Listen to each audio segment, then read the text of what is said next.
Attention continues to be focused on England as the countdown to their hugely important game against Australia tomorrow continues. The hosts are in danger of being eliminated from the competition at the group stages if they fail to beat Australia.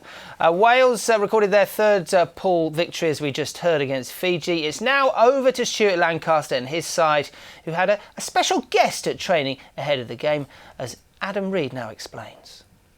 England's rugby players were treated to a royal visit ahead of their crucial game against Australia. Prince Harry was given a warm reception by the squad, but the size of the task in hand isn't lost on him or any of those who'll be involved at Twickenham tomorrow.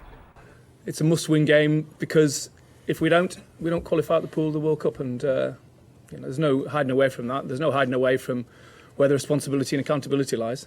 So of course it is. So it's going to be a huge challenge for us, but at home, Twickenham, as Rob said, with the country behind us, I think will be difficult to beat as well. Ahead of the game, home fans have been able to show their colours with plenty of official merchandise in the hope of inspiring the team. Australia have made 14 changes to the team that beat Uruguay last time out, reverting to the 15 that beat Fiji in their World Cup opener. The Wallabies would now like nothing more than to help put out the hosts of their own World Cup. I know they think we're weak in the forwards. It's pretty obvious that they're saying it out loud. There's nothing we can say in this room that's going to make any difference. The only place things are going to be different is on the field on Saturday night, and that's where we've got to show our colours. Talk's cheap, 12 years ago, it was England and Johnny Wilkinson who poured World Cup misery on Australia in their own backyard.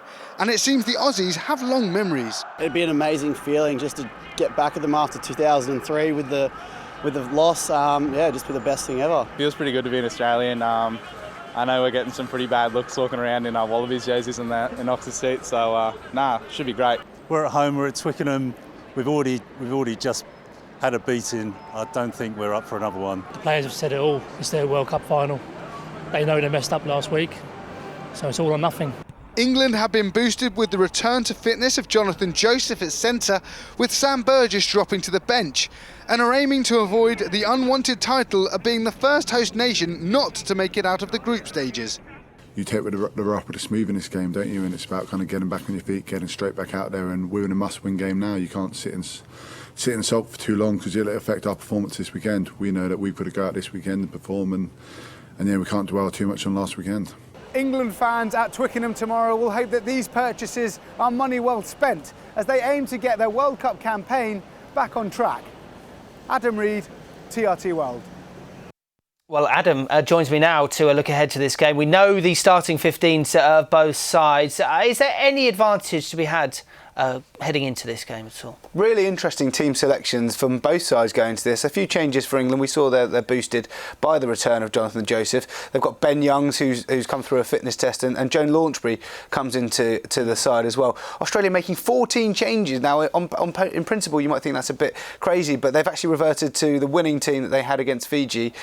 So when they've got this centre partnership that Michael Shaker said he couldn't afford to leave out, with Michael Hooper in there as well. So it's really interesting from both sides, but it's going to be a really tough encounter. Yeah, and shirts are flying out of that shop that you visited earlier in the week.